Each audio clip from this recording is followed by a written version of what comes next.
নমস্কার বন্ধুরা, একটা গল্প বলি শোনো চ্যানেলে আপনাকে আবারও স্বাগত জানাই।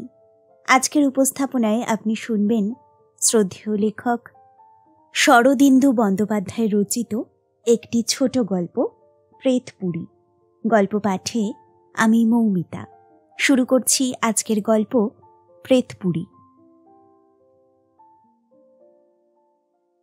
সূর্যাস্তের পরে শ্রাবণের বৃষ্টি আরও চাপিয়া আসিতেছিল।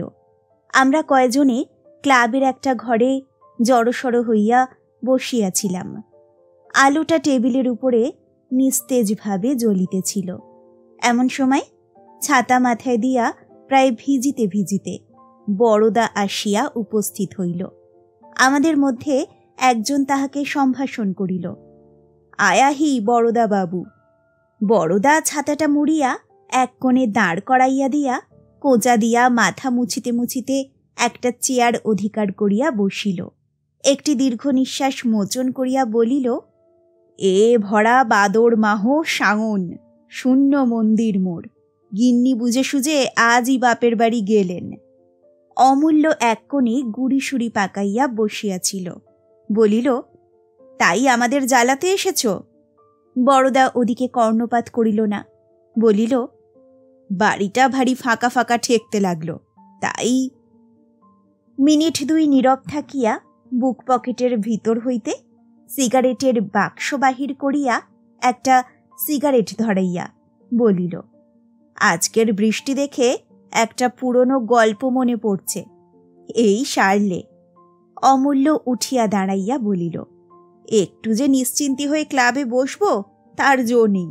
আমি বাড়ি চললাম। ঋষি, তোমার ছাতাটা যদি দাও। ঋষি হাত নাড়িয়া বলিল, আমাকেও তো বাড়ি যেতে হবে, বৃষ্টি আজ রাত্রে থামবে বলে মনে হচ্ছে না। অমূল্য ব্যাকুল চক্ষে ঘরের চারিদিকে একবার তাকাইয়া দেখিল, কিন্তু ছাতার সত্ত্বাধিকারী কাহারও মুখে করুণার কণামাত্র না দেখিয়া হতাশভাবে আবার চেয়ারে বসিয়া পড়িল। পৃথ্বী জোরে হাসিয়া উঠিল। অমূল্য, কপালে লিখিতং ঝাঁটা, কোন শালা কিং করিষ্যতি, বড়দার গল্পটা শুনেই যাও। অমূল্য কোনো জবাব দিল না। বড়দা আরম্ভ করিল, বছর কয়েক আগের কথা, সেবারও এমনই নিদারুণ বর্ষা, ভাসছে বিল খাল, ভাসছে বিলকুল, ঝাপসা ঝাপটায় হাসছে জুই ফুল। আমার মাস্তুতো ভাইয়ের বিয়েতে বরযাত্রী গিয়েছি। দাদা বিয়ে করলেন বাংলাদেশের এক অতি পুরনো পচা পাড়া গায়ে। আমাদের কারুর মত ছিল না, কিন্তু প্রজাপতি শুনলেন না, অগত্যা সেখানে যেতেই হলো। একে পল্লীগ্রাম, তাই বর্ষাকাল। সে দৃশ্য বর্ণনা করা আমার সাধ্য নয়। সুবিধের মধ্যে রেলের স্টেশন ক্রোশখানিকের মধ্যেই ছিল। স্টেশনে নেমে সকলে পদব্রজে কনের বাড়ির দিকে যাত্রা করলুম। কারণ জানা গেল যে মধ্যে একটা পুল ভেঙে গিয়ে পথ গরুর গাড়ির পক্ষেও দুর্গম হয়ে উঠেছে। পুরোহিত ন্যায়রত্নমশাই সঙ্গে ছিলেন। কাদার মধ্যে তার এক পাটি খড়ম অন্তর্হিত হলো দেখে আমরা আপন আপন জুতো খুলে বগলে নিলুম। তারপর অনেক বাধা বিঘ্নের ফাঁড়া কাটিয়ে যখন মেয়ের বাড়িতে উপস্থিত হলাম, তখন বর থেকে নাপিত পর্যন্ত কাউকে চেনা গেল না। কেবল মেসমশাই গোফ থেকে কাদা নিংড়োতে নিংড়োতে কাকে খিঁচোচ্ছিলেন। গলার আওয়াজে তাকে ধরে ফেললুম। এই এক ক্রোশ পথ পায়েসের মতো কাদার মধ্যে দিয়ে হেঁটে বেশ পরিশ্রম হয়েছিল। তাই কন্যাপক্ষ যখন মুগের ডালের খিচুড়ি, হাঁসের ডিম ভাজা দিয়ে আমাদের অভ্যর্থনা করলেন, তখন কিছু অতিরিক্ত মাত্রায় খেয়ে ফেললুম। আহার আনতে কিন্তু বড় কষ্ট পেতে হলো। আমরা সংখ্যায় বরযাত্রী প্রায় 20 জন ছিলাম। যে ঘরটিতে আমাদের বিশ্রাম করতে দেওয়া হলো তাতে শোয়া নয়, ঠাসাঠাসি করে কোনো রকমে 20 জনে বসতে পারে। গুরুভোজনের পরে সকলের মনেই একটু গড়াবার ইচ্ছা ছিল, কিন্তু তা আর ঘটে উঠল না। শুধু শীর্ণ দেহ ন্যায়রত্নমশাই কোনো মতে একটা কোণে কুণ্ডলি পাকিয়ে শুয়ে পড়লেন, আর সকলে পান তামাক খেয়ে গল্প গুজবে সময় কাটাতে লাগলো। একদিকে জনা কয়েক ছোকরা তাস নিয়ে বসে গেল। আমার কিন্তু বড় বিরক্তি বোধ হতে লাগলো। জানলার ধারে বসে মন খারাপ করে ভাবতে লাগলুম, দিনের বেলা তো যা হোক হলো, রাত্রেও কি ওই ব্যবস্থা নাকি? গোধূলি লগ্নে বিয়ে, সুতরাং রাত্রে ঘুমাবার কোনো বাধা নেই। দাদা না হয় বাসর ঘর আলো করে শালি আর দিদি শাশুড়ির সঙ্গে রসিকতা করে রাত কাটাবেন, কিন্তু সেজন্য আমার সারা রাতে জেগে পাহারা দেবার তো কোনো দরকার নেই। তাই বাড়ির একজনকে ডেকে জিজ্ঞাসা করলাম, রাত্রে শোয়ার ব্যবস্থা কিরকম?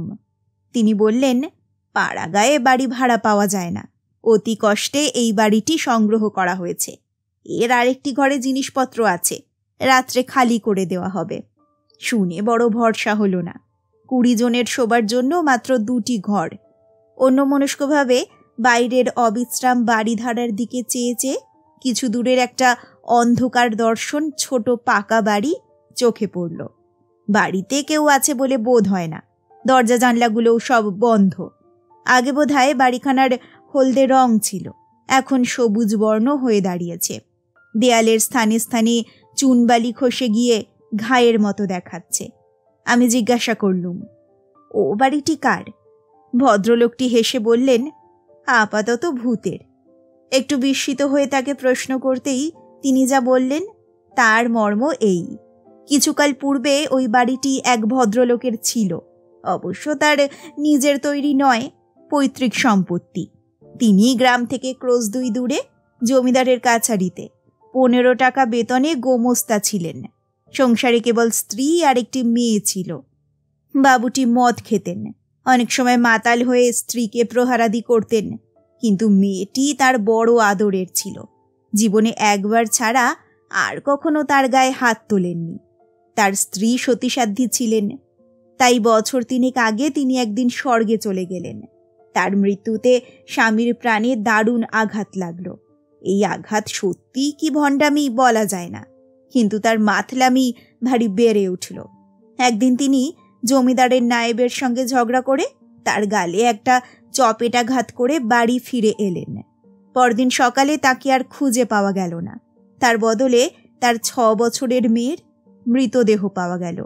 পুলিশ তাকেই কন্যাঘাতী বলে সন্দেহ করে, কিন্তু আজ পর্যন্ত তার কোনো সন্ধান পাওয়া যায়নি। মাঝে মাঝে কানাঘুষায় শোনা যায় যে তিনি কাছে পিঠে কোথাও লুকিয়ে আছেন। গ্রামের কেউ কেউ তাকে অন্ধকার রাত্রে মাঠে ঘুরে বেড়াতে দেখেছে, কিন্তু সেসব নিতান্তই বাজে কথা, গুজব। বাড়িখানা সেই অবধি খালি পড়ে আছে, কেউ ব্যবহার করে না। গ্রামের 2-1 সাহসী লোক একবার রাত্রে ওই বাড়িতে শোয়ার চেষ্টা করেছিল, কিন্তু সেই রাত্রেই ভয় পেয়ে পালিয়ে আসে। তারা বলে বাড়িতে ভূত আছে। গল্পটার শেষ শুনে বললুম, আমরা কয়েকজন যদি রাত্রে ওখানে শুই, কারুর কি আপত্তি হবে? ভদ্রলোকটি বললেন, না মশাই, আমাদের সাহস হয় না। আমি বললুম, আমাদের যদি সাহস হয় তাহলে আপনাদের হতেই বা বাধা কিসের? আর সকলের দিকে ফিরে বললুম, ওহে, তোমরা কেউ ভূতের বাড়িতে শুতে রাজি আছো? সকলেই ব্যাপারটা কি জানতে চাইল, কিন্তু সমস্ত শুনে আমার মতো 2-3 জন ছাড়া আর কেউ রাজি হলো না। যা হোক, সন্ধ্যের আগেই বৃষ্টি একটু ধরেছে। আমরা বাড়িখানা দেখতে গেলুম। বাড়িতে তালা লাগানো ছিল। সেই ভদ্রলোকটি তার চাবি জোগাড় করে আনলেন। দরজা খুলে ঘরে ঢুকতেই ভিতরকার বন্ধ অন্ধকার যেন বন্য জন্তুর মতো আমাদের ঘাড়ে লাফিয়ে পড়লে। স্যাঁতস্যাঁতে ভিজে একটা দুর্গন্ধ নাকে এসে ঢুকল। তাড়াতাড়ি পাশের একটা জানলা খুলে দিতেই বাইরের মলিন আলো ম্রিয়মানভাবে ঘরে ঢুকল। দেখলুম মেঝের উপরে প্রায় 1 ইঞ্চি পুরু ধুলো পড়েছে, কোণে কোণে ঝুল আর মাকড়সার জাল। মোটের উপর যতদূর নোংরা আর অস্বাস্থ্যকর হতে পারে। বাড়িতে মাত্র 2টি ঘর, তার মধ্যে একটি শয়নকক্ষ। আসবাবের মধ্যে একটা পুরনো কীটদষ্ট খাট, আর তার মাথার কাছে একটা কপাটযুক্ত দেয়াল আলমারি। ঘরটা নেহাত ছোট নয়, খিড়কির দিকে একটা জানলাও আছে। দেখে শুনে সঙ্গীদের মধ্যে একজন হাসবার চেষ্টা করে বললেন, না হে, আজ রাত্রে আর শোয়ার দরকার হবে না, তাসপাশা খেলে কাটিয়ে দেয়া যাবে। কাজ কি বাবা? ভদ্রলোকটি সঙ্গে ছিলেন, তিনি হেসে মুখ ফিরিয়ে নিলেন। আমি বললুম, বেশ, তোমরা তাসপাশাই খেলো, আমার কিন্তু না ঘুমোলে চলে না। ভদ্রলোকটিকে বললুম, আপনি দয়া করে একটা চাকর পাঠিয়ে দেবেন, ঘরটা ঝাঁট দিয়ে বিছানা করে দেবে। ভদ্রলোকটি এবং সঙ্গীরা ক্ষীণভাবে একবার বাধা দিলেন, কিন্তু আমার জিদ চেপে গেছে দেখে আর কিছু বললেন না। রাত্রে শুভকর্ম যথাসময়ে শেষ হয়ে গেল। 10:30টার পরে খাওয়া দাওয়া সাঙ্গ করে লণ্ঠন হাতে একলা শুতে গেলুম। সন্ধ্যের পরে আবার বৃষ্টি আরম্ভ হয়েছিল, এখনো সমানভাবে চলছে। বাড়িতে ঢুকে ভিতর থেকে দরজায় খিল লাগিয়ে দিলুম। তারপর লণ্ঠন হাতে শোবার ঘরে গেলুম। চাকর বিছানা পেতে মশারি ফেলে দিয়ে গিয়েছিল। খিড়কির দিকের জানলাটা পূর্ববৎ বন্ধই ছিল। আলো ধরে ঘরখানাকে একবার ভালো করে দেখে নিয়ে দরজা বন্ধ করে দিলুম। ঘরের দরজা বন্ধ করে দিতেই ঘরটা অত্যন্ত নিস্তব্ধ বোধ হতে লাগলো। বায়ুর অভাবে একটু গরমও বোধ হলো। জানলাটা ধরে 2-3 বার টানাটানি করবার পরে সেটা খুলে গেল। তখন আবার ব্যাঙ ও ঝিঝি পোকার কনসার্ট শুনতে পেলুম। জানলা খুলে ফিরে আসতে পাশের দেয়াল আলমারিটা পড়ে। কৌতূহল হলো, সেটাকেও খুলতে গেলাম।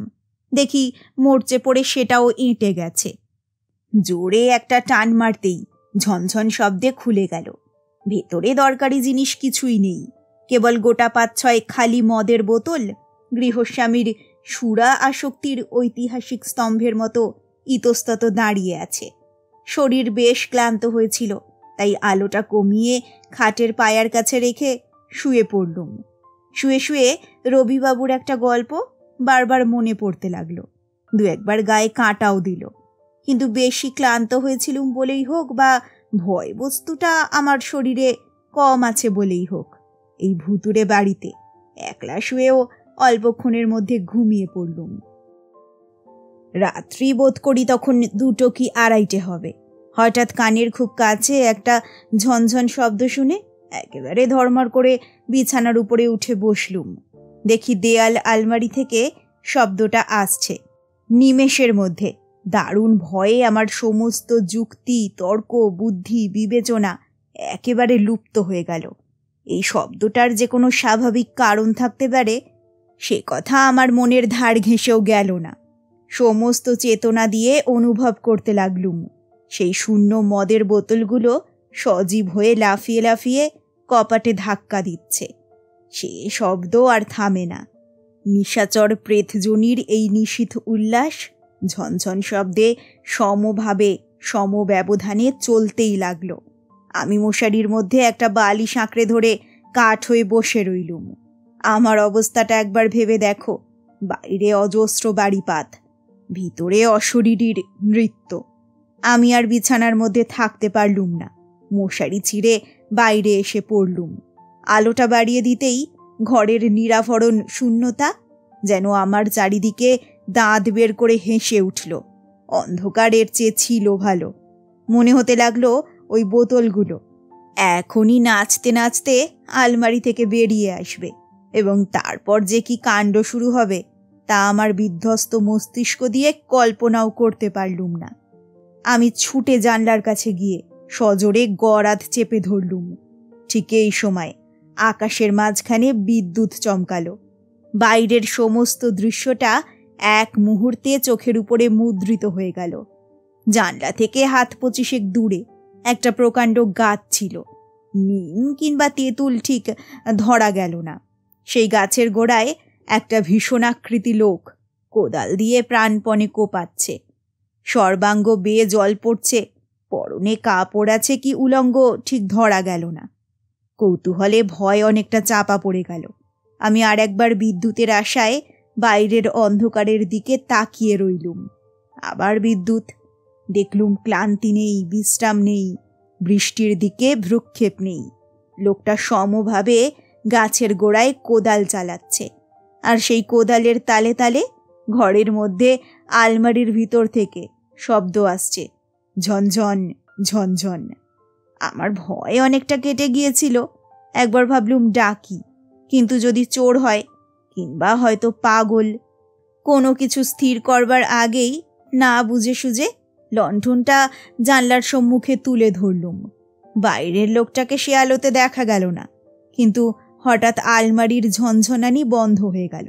শব্দটা এতক্ষণে সয়ে গিয়েছিল, থামতেই বুকের ভিতরটা ধড়াস করে উঠল। আবার থামে কেন? শব্দ থামতেই দেয়াল আলমারির দিকে তাকিয়েছিলুম। সেদিক থেকে চোখ ফিরিয়ে জানলার দিকে চাইতেই ভয়ে আমার গায়ের রক্ত প্রায় জল হয়ে গেল। লণ্ঠনের ঘোলাটে আলোতে দেখলুম ঠিক জানলার ওপারে একটা মস্ত ঝাঁকড়া মাথা, আর তারই ভিতর থেকে দুটো বড় বড় লাল চোখ আমার মুখের উপরে স্থির হয়ে আছে। আমার হাঁটু দুটো এবং গলার আওয়াজ তখন একেবারে শাসনের বাইরে চলে গেছে। চেঁচামেচি কিংবা পলায়ন দুটোই সমান অসম্ভব। তাই কাঠের মূর্তির মতো দাঁড়িয়ে দাঁড়িয়ে কেবল ঠকঠক করে কাঁপতে লাগলাম।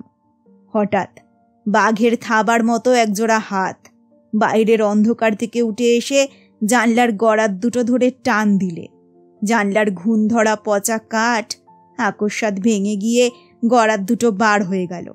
আর প্রায় সঙ্গে সঙ্গে একটা ক্লেদাক্ত গিরগিটির মতো সেই ফাঁক দিয়ে লোকটা ঘরের মধ্যে ঢুকে পড়ল। আমার দিকে কটমট করে তাকিয়ে বললে, তুমি কে? নিজের নামটা পর্যন্ত সব ভুলে গিয়েছিলুম, তাই উত্তর দেওয়া হয়ে উঠল না। লোকটা নিষ্পলক দৃষ্টিতে আমার দিকে চেয়ে রইল।